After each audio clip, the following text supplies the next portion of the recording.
तो चलिए फ्रेंड, तो इससे पिछले वाला वीडियो आप लोगों ने देखा होगा जिसमें मैंने डिस्प्लेसमेंट और डिस्टेंस इन सब के बारे में मैंने बताया था। अब जो मैं बताने जा रहा हूं वो है आपका यूनिफॉर्म लीनियर मोशन क्या होता है। If a body covers equal distance time spend, ध्यान देना, the motion is said to be uniform motion. Hence, here the motion with the zero और acceleration and constant velocity. Simple सा बात है, क्या कह रहा है समझो। यानी ऐसा मोशन जिसमें मोशन जब यह है तो कोई वस्तु क्या है, गतिशील है। तो अगर वो गतिशील है, कोई भी वस्तु अगर चल रहा है रोड पर और अगर same time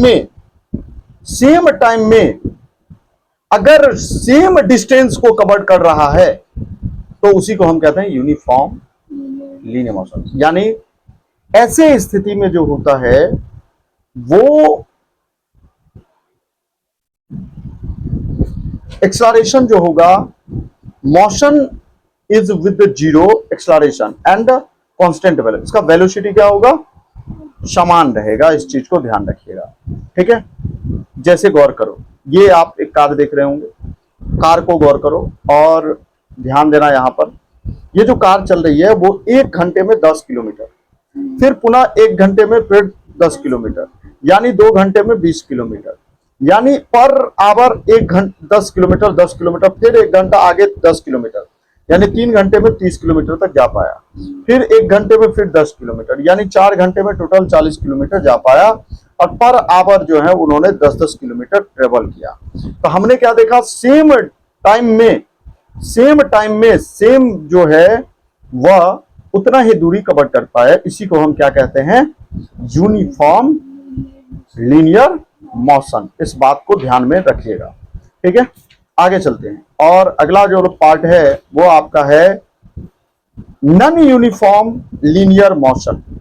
non uniform linear motion किसे कहते हैं, थोड़ा बताएं, ध्यान देना। ठीक इसका उल्टा, जो यूनिफॉर्म है नॉन यूनिफॉर्म है।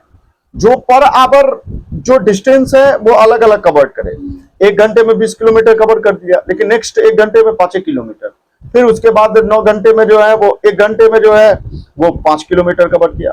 तो इसको हम क्या कहेंगे, नॉन यूनिफॉर्म लीनियर मोशन कहेंगे। बात समझ में आ गया, कोई दिक्कत नहीं यहां तक, ठीक है। अब देखो, इसमें केवल जो एक्सलरेशन और इसकी वेलोसिटी होता है वो वेरिएबल होता है, कांस्टेंट नहीं होता है। इस बात को ध्यान रखिएगा। अब मैं आपको बता रहा हूं स्पीड के बारे में। स्पीड क्या होता है, the time rate of change of position of the object in any direction is called the speed of object. The time rate of change of position, जो एक स्थान से दूसरे स्थान तक की वस्तु के पोजीशन में जो चेंजिंग होती है, एनी डायरेक्शन, किसी भी डायरेक्शन उसका कांस्टेंट नहीं होगा, किसी भी डायरेक्शन में, इसी को हम क्या कहते हैं, स्पीड कहेंगे। स्पीड जो होता है वो स्पीड इक्वल टू होता है डिस्टेंस अपॉन होता है टाइम। जितना डिस्टेंस कवर किया गया, और डिस्टेंस मैंने इससे पिछले वाले क्लास में कहा, जब हम एक वस्तु से एक स्थान से दूसरे स्थान जा रहे हैं तो किसी भी डायरेक्शन में जा सकते हैं, लेकिन डिस्प्लेसमेंट क्या होता है, शॉर्टेस्ट होता है, ये ध्यान रखिएगा। इसलिए ये क्या था, आपको वेक्टर था, लेकिन यहीं पर ये जो अगर स्पीड जो है वो क्या है, स्केलर है। क्या है, स्केलर, ठीक है। तो यहां पर डिस्टेंस ट्रेवल, जितना डिस्टेंस ट्रेवल किया गया और जितना टाइम लिया गया, उन दोनों का जो जब हम डिवाइड करेंगे तो वही स्पीड होगा। और इसको आप, ठीक है, और इसका अगर हम डायमेंशनल फॉर्मूला की बात करें तो इसका L होगा और बाई T होगा, तो T का ऊपर लेके जाएंगे तो T-1 होगा। समझ में आ गया। और M यहाँ पर 0 होगा। ये स्केलर क्वांटिटी है। आगे